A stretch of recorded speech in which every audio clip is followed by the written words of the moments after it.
Yeah. Please tell me that I can't, that I won't, that I fail, that I'll never make it out, yeah. Please tell me all the bad, never good, fill my head full of every single doubt, yeah. Please say any negative thoughts, I pop off when I hear people say I cannot. I get off to the thought of proving everyone wrong, I won't stop to the top, so you better back off and get lost. I'ma stay loud, stay proud, never running out, never heading south, I'll be spreading out. What's going on, Credit Sniper? This is your boy Carlos with the Credit Assassins team. Guys, I'm excited to be here today because we're gonna start talking about business credit.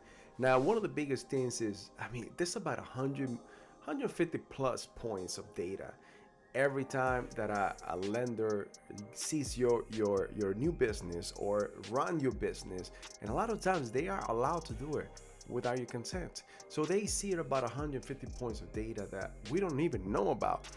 The common or the average person don't even have an idea of what is required to start setting up the foundation of your business credit. Guys, this is essential. Let's talk about what's business or lending compliance.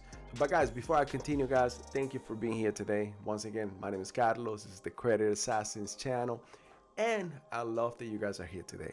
Now, if this is your first time, or if you're a repeat offender, and you're in the channel, you never subscribe, make sure that you subscribe.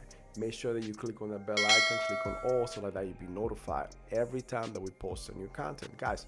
And everything that we post is daily. Now, at the same time, you are going to love this content, so give me the thumbs up.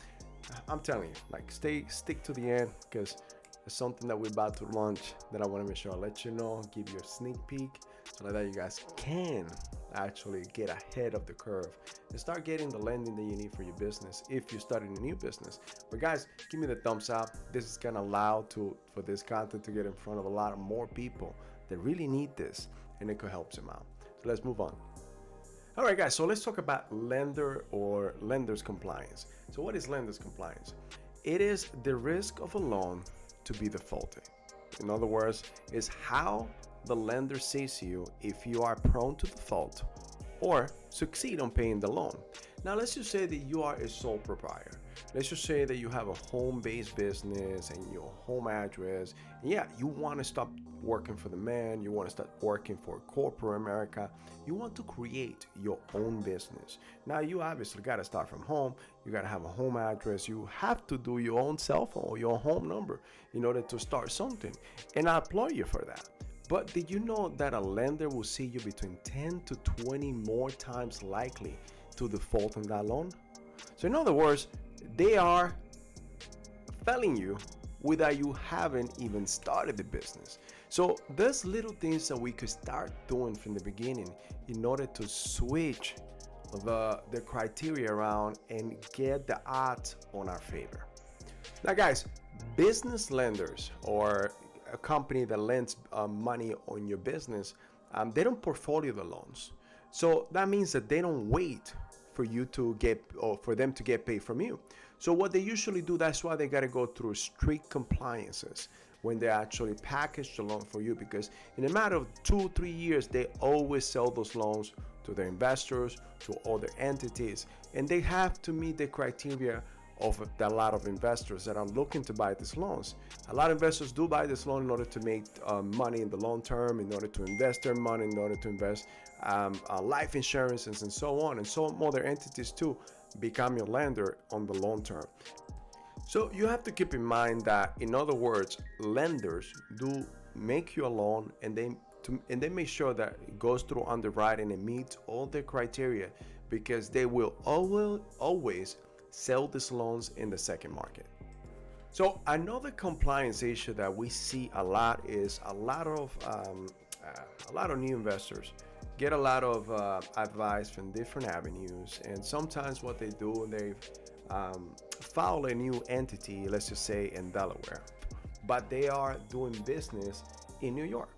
Now, that's okay. You have the right under the law to actually be able to do that. But something that you have to keep in mind is when you file entity somewhere else, whatever the parameters are within that state, you also need to file a foreign corporation status for you to do business as in the state. So a lot of investors do not know this, and this is why you get in hot water, especially when you start infringing in other businesses. And we'll talk more about that in the next point.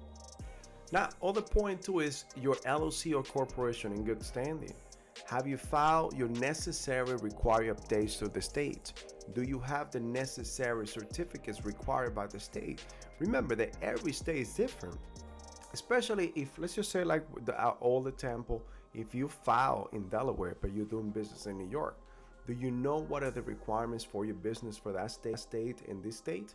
Because remember, you are a foreign company if you are doing business in the state that you live in, but you file somewhere else. So you need to meet both criteria in order to do business. One, to be a good stand, and the other one to do business as in that state.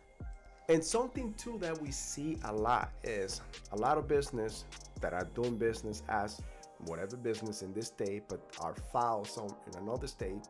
Sometimes they don't check the infringing and trademark laws. Sometimes that because they filed 123 corporation in Delaware, there may be a 123 corporation in New York doing business just like that, and all of a sudden you find yourself in a legal battle because you never checked that entity, you never filed that foreign corporation status that is required per the state. So when something like this happens, then you run the risk to that other corporation running a cease and desist, which means that your business will stop. Otherwise, you could find yourself in a lawsuit. And guys, it's might as well just do things right from the beginning and not have to see yourself in a lawsuit and possibly losing your business or your baby, because you probably left your job in order to start a business, and not getting the proper counseling, the proper advice will actually hurt you in the long run. Another point that the bank looks for is have your business classified or have to file the proper classification as the SIC code and the NAICS code. Now, is your business doing the business as the proper classification? That is important, specifically for those businesses that go into tech, business go into medical. Remember, you need to file the proper classification every single time. Otherwise, the lender is always going to look for this and making sure that you're doing business as what you are supposed to be doing, because there are a lot of classifications in which you become risky. So for example, anything with credit, anything with gambling, anything with cannabis, and so on. Some of those sectors, some of those businesses become or are specified to be risky, and a lot of lenders will not lend on. Also, what is your bank rating? Now, what is a bank rating? The bank rating states that is the amount of cash that you had in your checking account, your business checking account, for the past 90 days. Keep in mind that your bank rating is the single largest indicator that you can actually pay your debt. Now guys, we ran a survey of 10,000 new LLCs with 10 employees or less in 2021. And we found that less than 1% actually had the proper filings and had the proper trade lines. Guys, this is astronomical. Now, this is why 90% of loans right now, if you apply for a loan and you don't have all the proper SIC codes and all the proper classifications and the proper foundation for your business, this is why 90% of them get declined. Now guys, I'm going to debunk a common myth. Now, I hear this everywhere and I heard it from so many people. It says that if you develop a pay the score, it will help you get a business loan. But guess what? That is not true. So no bank actually uses Dun & Bradstreet as the guidelines for underwriting. Every bank that actually lends money or a loan on you will always use Experian. So I'm going to give you a breakdown and I put it down. I'm also going to put it in the bottom of this video so that you understand and you are able to see it.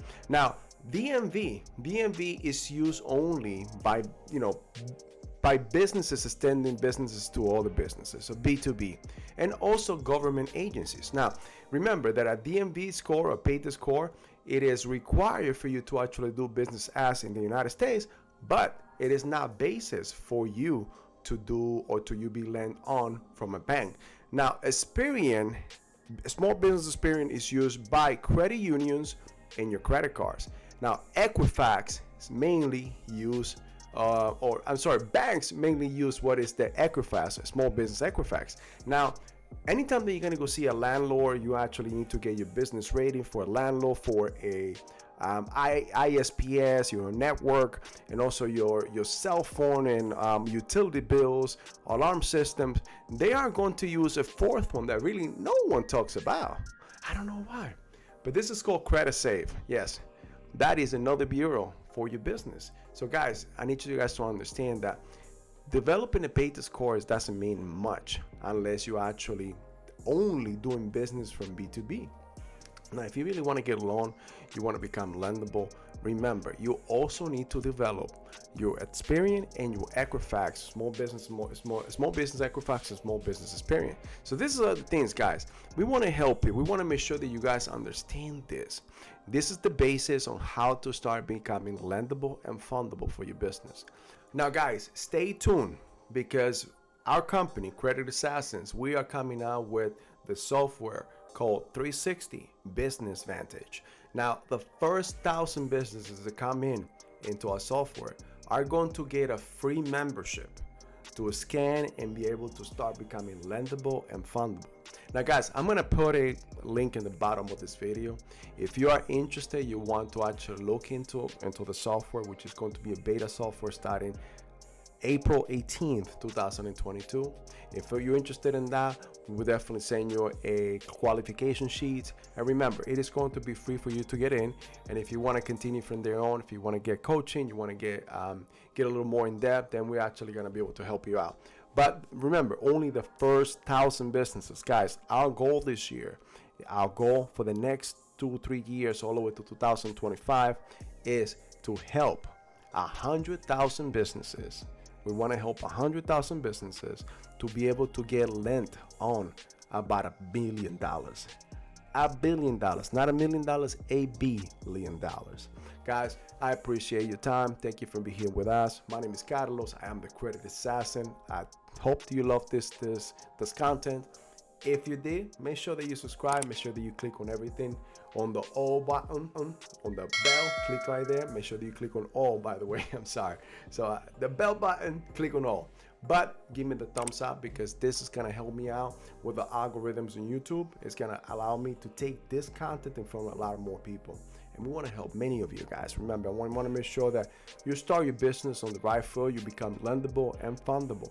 So like that, you can start living your dreams and creating that generational wealth that we always want. Guys, thank you for your time.